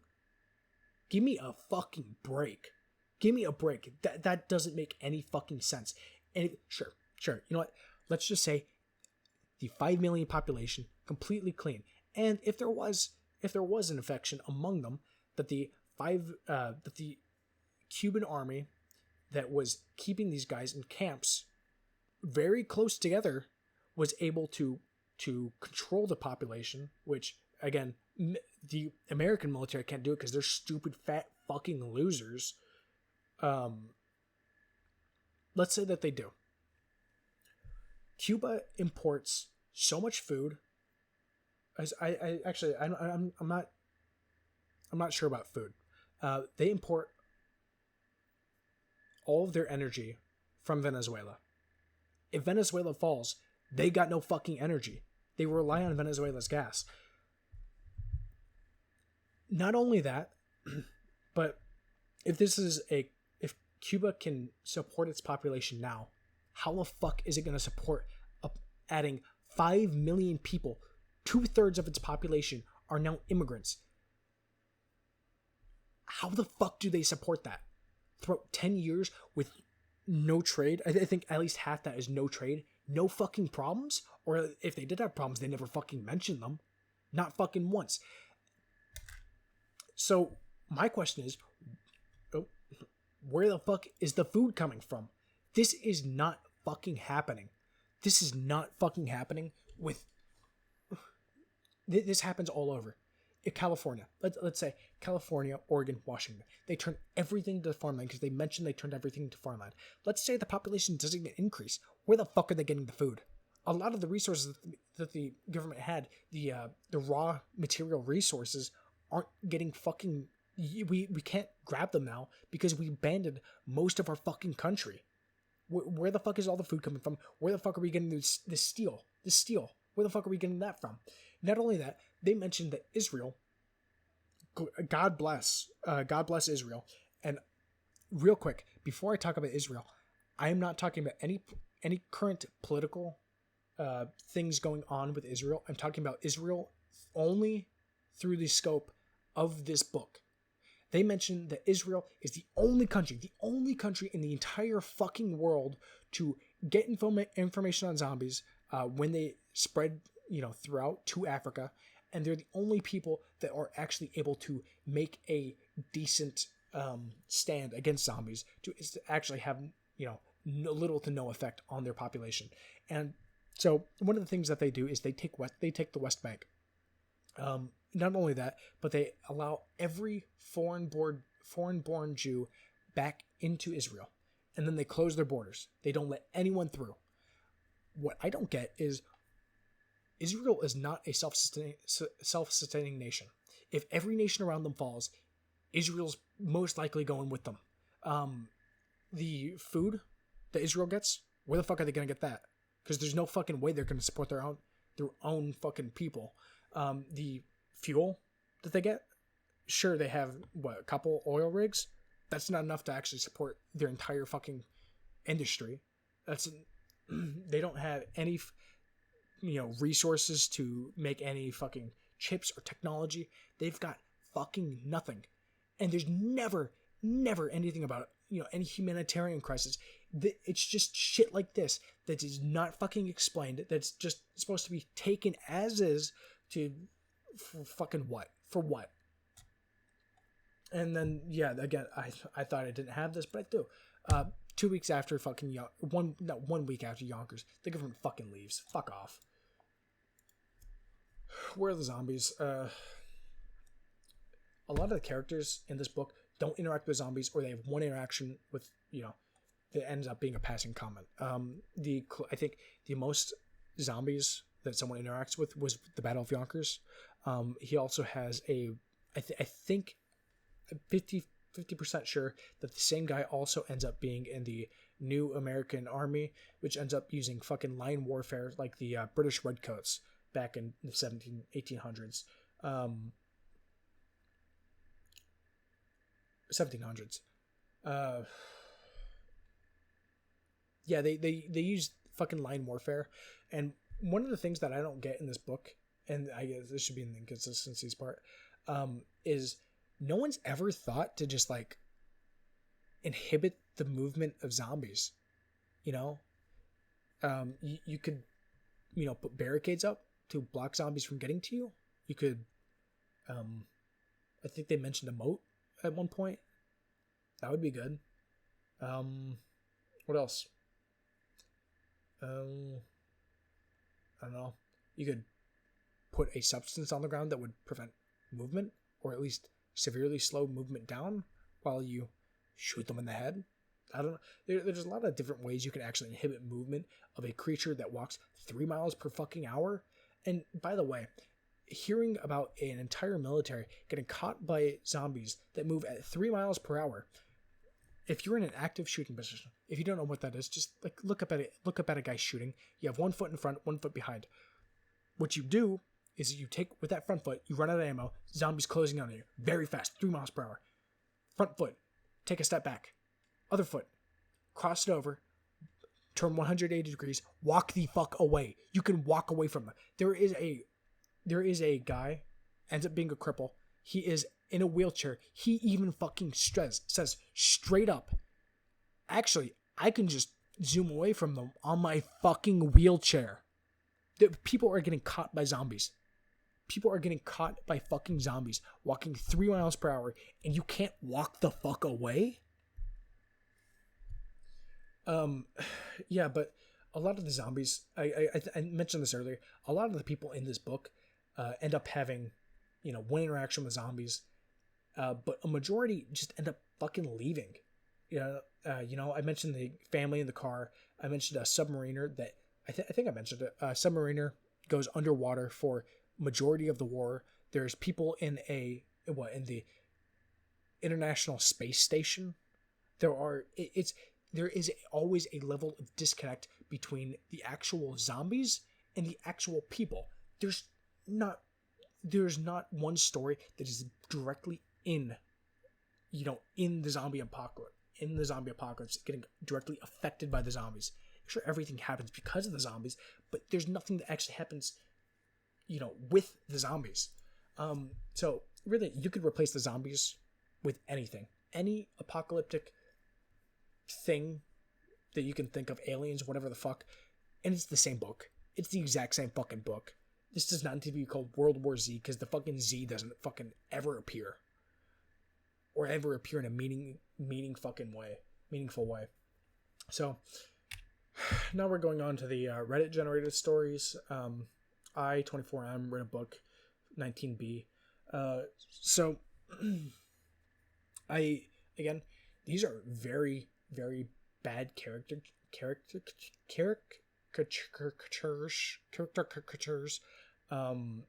that make this book just, I don't know. This is probably one of the worst passages in the book, but I'll talk about that. So this one I think could have been very good. Both these are the two Japanese people that show up. I think there's only two. Both of these are the two Japanese people that show up. Japanese Man 1 is again, very based on stereotypes. He's a self-proclaimed otaku. So I think what he says is that just means outcast and not a weeaboo. But he's a self-proclaimed otaku. He lives online. He fucking breathes fucking, I don't know. I was gonna say something. I can't. He's a fucking loser. He's a loser. And his parents go missing when the zombie apocalypse starts. He realizes that he doesn't have food one day. I think he starts hyperventilating. He fucking hits his head or cuts himself. He's blah, blah, blah. Anyway, he's in an apartment building. He decides, I'm going to get out of here because zombies heard me freaking out. So they're slamming at the door. I'm going to get out of here by tying a bedsheet to my windowsill or balcony. What is it? Balcony railing? He ties bed sheets to his balcony railing, and then he, he climbs down, clambers down. Clambers? I don't think that's the right word. Yeah, he climbs down, and he gets to the next floor.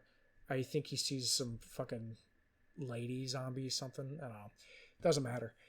Anyway, he climbs down once more, and he finds a room completely untouched. And he's like, wow, this is sick. So he goes in, and then he finds a zombie of an old man who I think slit his wrists or something, died. Which I don't... Actually, now that I'm thinking about it,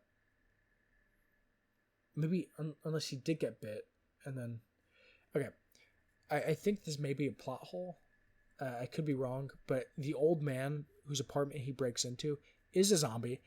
I don't think the old man gets killed by zombies or bit by zombies, but he does slit his wrists in the bathtub. So I think he might just turn for whatever fucking reason. I don't know. But I don't have a problem with any of that story. I would have preferred, again, if they extended that story to make him actually, involved in the zombie apocalypse, because they just talk about, oh, how was the start for you? Oh, you were a fucking loser? And then it just cuts to, oh yeah, everything's fucking happy and dandy now. But what the last passage of his portion was just felt AI generated, or it felt like a fucking fake Reddit story, which was, I found out at the bottom of his chest that, and mind you, these are supposed to be interviews. So these are supposed to be real people talking. I found out at the bottom of a chest in his bedroom, underneath the collection of bound papers and the ragged remains of the uniform from the photo. The scabbard was green, chipped army sheet aluminum, and an improvised leather grip had replaced the original shark skin. But the steel, bright like silver and folded, now machine stamped, a shallow Tory curvature with a long straight point, flat, wide-ridged lines decorated the kukisui? I don't know how to fucking say that. The imperial chrysanthemum, which is on the slide if you don't know what that looks like, and an authentic, not acid-stained river bordering the tempered edge, exquisite workmanship and clearly forged for battle. No one fucking speaks like that. That sounds like a fucking Reddit story that gives way too much fucking info. That it's like, it's fucking fake. Fuck this. The next one is, again, another stereotype of Japanese people. I don't have a problem with it. I just thought it was really fucking stupid. This is talking about a blind Japanese man. Again, this ends up being some... am sorry. This ends up being something that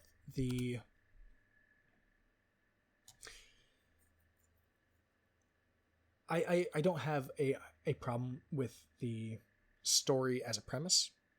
I don't. The story is of a blind man. He, when he was a teenager, he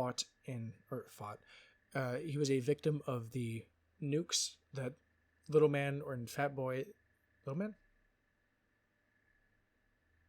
Fat Man, Little, I don't know. The two nukes that the United States dropped on Japan. He was a victim of one of them. He ended up blind, and this is when he was a teenager. So he ended up blind because of one of them, and so he was kind of an outcast in society.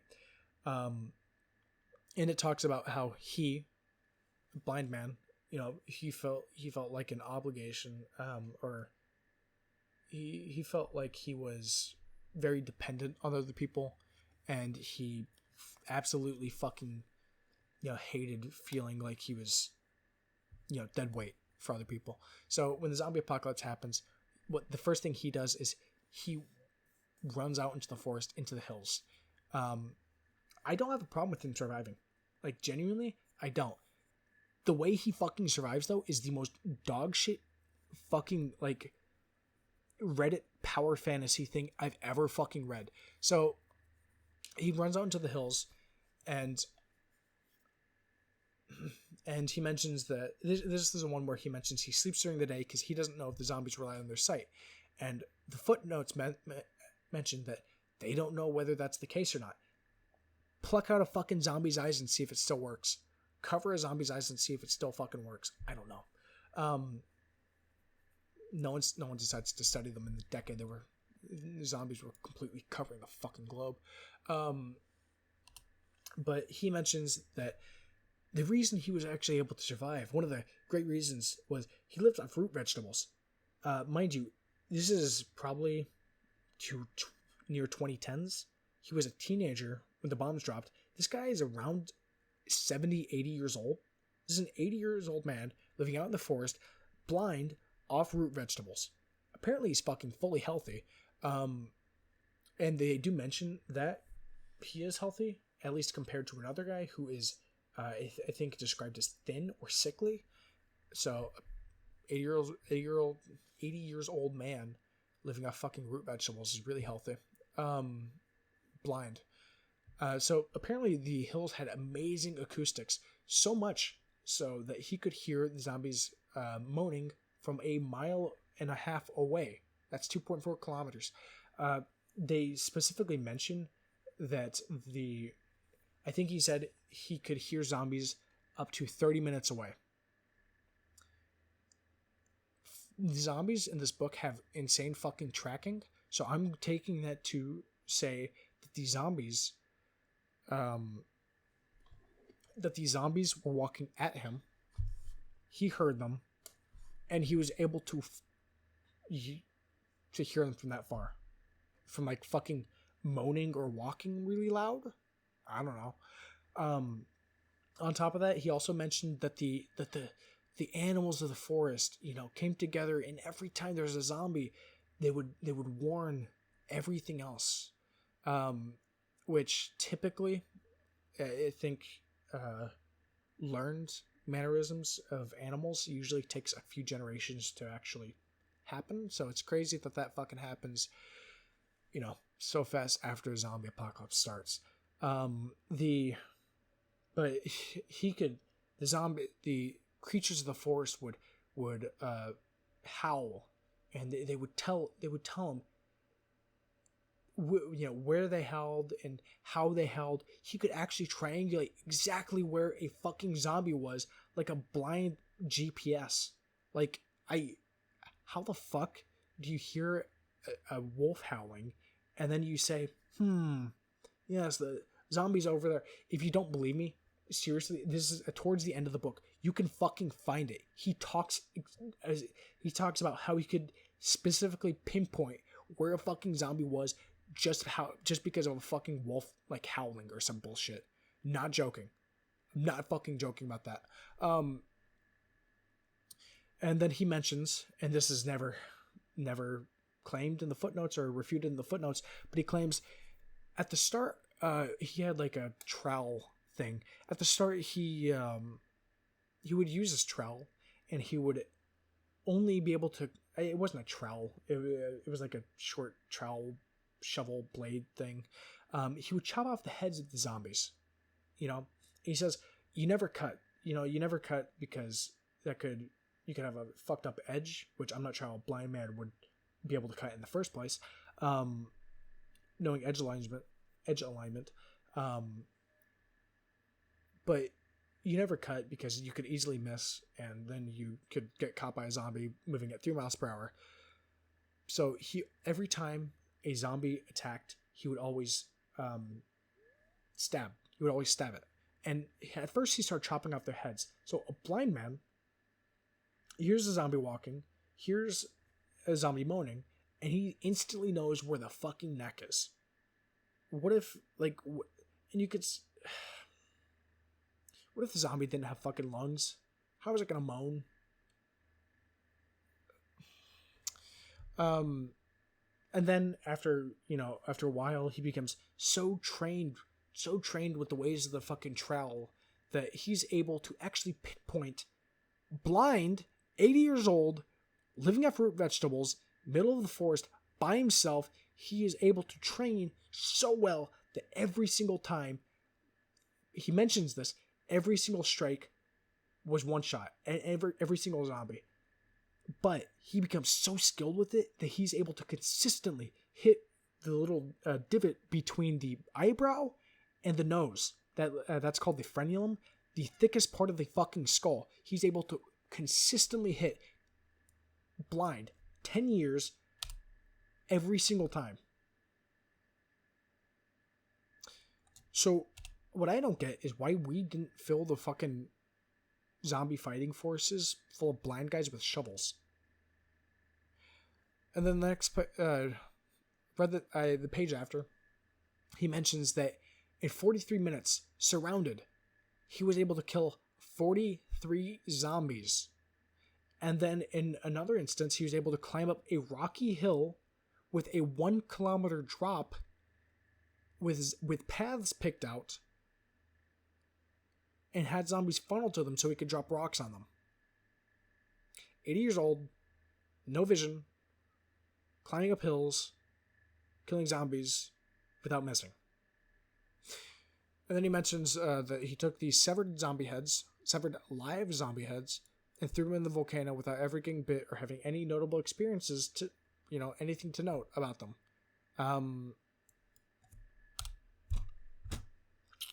Yeah.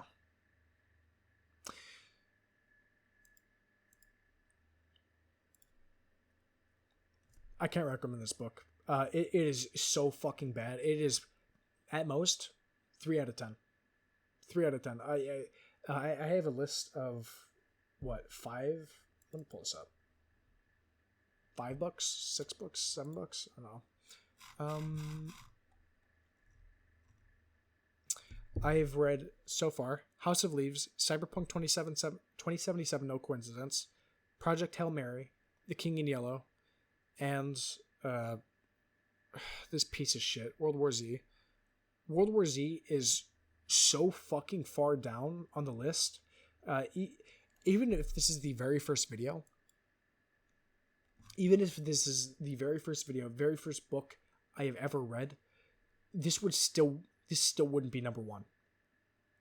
I genuinely can't even fucking imagine giving this book number 1 or thinking that it was fucking good in any sort of way that was meaningful.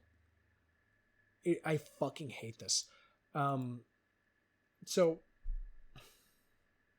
I'm going to real quick say this, and then I'm going to get back to my nitpicks. So this book feels like it's supposed to be, Triumph of the Common Man, but to do that, to actually get it in the position to where it is a Triumph of the Common Man in kind of more primitive technology, everyone needs to be lobotomized, and every technology in this story that could work doesn't. That's what you need for this book to work. Nothing needs to work. And the only reason I know that this book is a complete fucking dog shit and doesn't work in any sort of fashion is because at the end of the book, they mention that the VA hospital did something.